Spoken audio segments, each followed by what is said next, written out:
रात का वक्त था, चांद बादलों के पीछे छुपा हुआ था और गांव में एक अजीब खामोशी छाई हुई थी।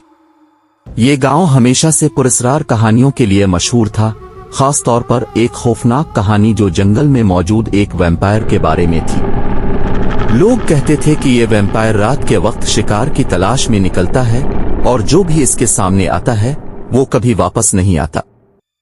गांव के करीब एक बड़ा और घना जंगल था जहां सूरज डूबने के बाद कोई जाने की जुर्रत नहीं करता था। ये जगह एक पुरस्कार खौफ की अलामत बन चुकी थी। ये कहानी शुरू होती है ज़ैन के साथ, जो एक 20 साला नौजवान था। ज़ैन एक बहादुर और जिद्दी तबीयत का मालिक था जो गांव की उन कहानियों को सिर्फ अफसाने समझता था। एक रात ज़ैन के दोस्तों ने इसे जंगल के अंदर मौजूद एक पुरानी वीरान हवेली को देखने की हिम्मत दी।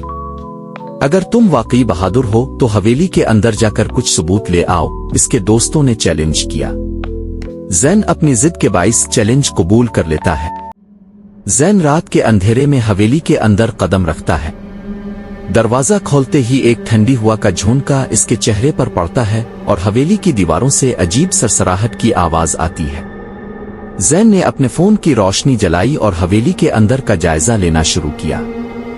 जैसे ही वो एक पुराने कमरे में दाखिल होता है, इसे दीवार पर खून के धब्बे और अजीब व गरीब निशान नजर आते हैं। कमरे में एक पुरानी कुर्सी पर एक सियाह किताब रखी हुई थी। ज़ैन ने किताब खोली और उसके सफ़हात पर लिखे पुरस्कार अल्फाज ने इसके दिल की धड़कन को तेज कर दिया।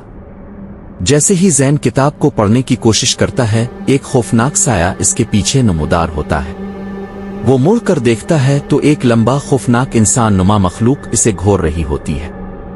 इसकी सुर्ख चमकती आंखें, नुकीले दांत और सफाक मुस्कुराहट ज़ैन के दिल को दहला देती है। तुमने मेरी नींद खराब की है, वैम्पायर ने गहरी आवाज में कहा।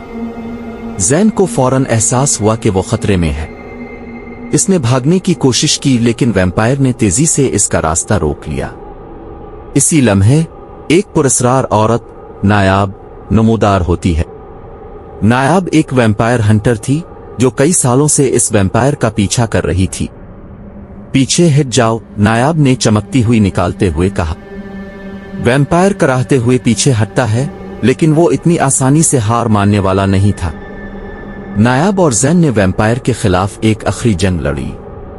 हवेली की दीवारें उनकी जंग की आवाजों से गूंज रही थीं। नायाब ने अपने तजुर्बे और ज़ैन ने अपनी हिम्मत से वैम्पायर को कमजोर किया। आखिरकार नायाब ने वैम्पायर के दिल पर चाकू से वार किया जो मुकद्दस पानी में डूबा हुआ था। वैम्पायर एक दिल दहला देने वाली चीख के साथ जमीन पर गिरता है और आहिस्ता आहिस्ता राख में तब्दील हो जाता है। ज़ैन ने इस रात न सिर्फ अपनी जान बचाई बल्कि अपनी बहादुरी का सबूत भी दिया। नायाब ने ज़ैन की मदद के लिए शुक्रिया अदा किया और गांव वालों को इस खौफ से आजाद करने का अज़्म किया।